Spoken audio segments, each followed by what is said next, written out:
Hello दोस्तों, कैसे हैं आप लोग। उम्मीद करता हूँ दोस्तों आप लोग अच्छे होंगे।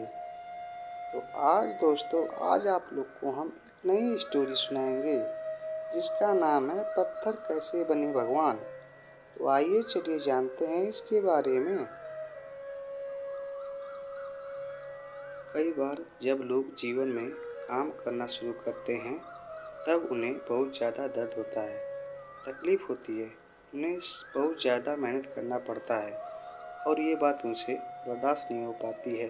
उनका शरीर जवाब दे देता है और वो उस काम को छोड़कर किसी और तरकीब से सफल होने का प्रयास करते रहते हैं।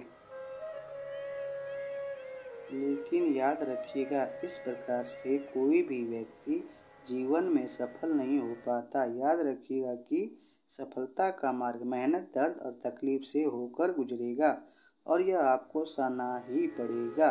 तो इसके लिए आप हमेशा तो चलिए इस बात को एक कहानी के माध्यम से समझते हैं। एक बार एक मूर्तिकार अपनी छीनी और हथौड़े से एक पत्थर को भगवान की मूर्ति का आकार देने का प्रयास कर रहा था। जैसे ही वह छीनी पर अपना हथौड़ा चलाता, वह पत्थर चिल्लाने लगता और कहने लगता, ये क्या कर रहे हो?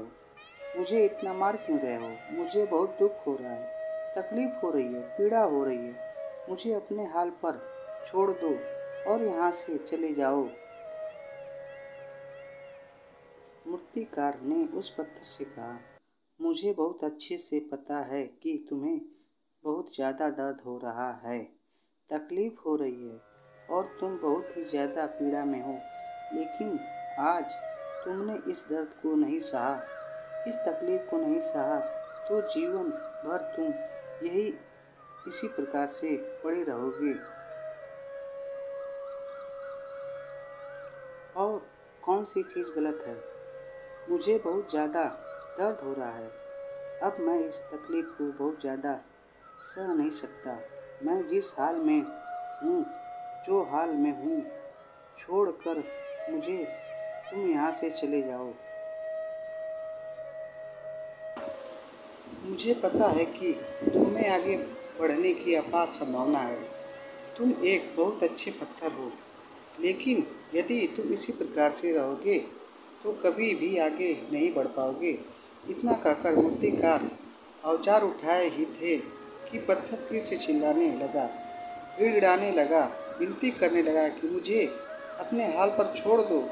मुझे पता है कि जीवन के लिए कौन सी चीज़ सही है। उस मूर्तिकार फिर से उस पत्थर को समझाने की कोशिश की, ज़्यादा अधीर मत बनो और अपने सबको बनाए रखो। थोड़ी देर और इस दर्द को सहो। यदि इस दर्द को सह लिया तो मैं भगवान की मूर्ति के रूप में तुम्हारी स्थापना करवाऊंगा और फिर दूर दूर से लोग तुम्हारी पूजा अर्चना करने आएंगे और पंडित और लोग तुम्हारी सेवा करेंगे। लेकिन पत्थर ने उस मूर्तिकार की एक भी बात नहीं मानी। वह चिल्लाता रहा और अपनी बात पर अड़ा रहा। मूर्तिकार में उस पत्थर को समझाने की बहुत कोशिश की, लेकिन वो पत्थर नहीं माना। अब मूर्तिकार भी थक चुका था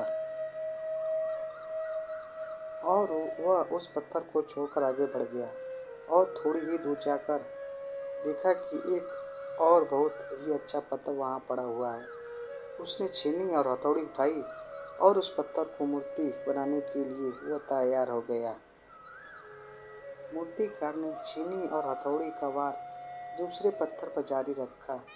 दूसरे पत्थर को दर्द हुआ, तकलीफ उससे भी हुई, लेकिन उस पत्थर ने बर्दाश्त कर लिया और देखते ही देखते थोड़ी समय के बाद उस पत्थर ने भगवान की मूर्ति का रूप धारण कर लिया।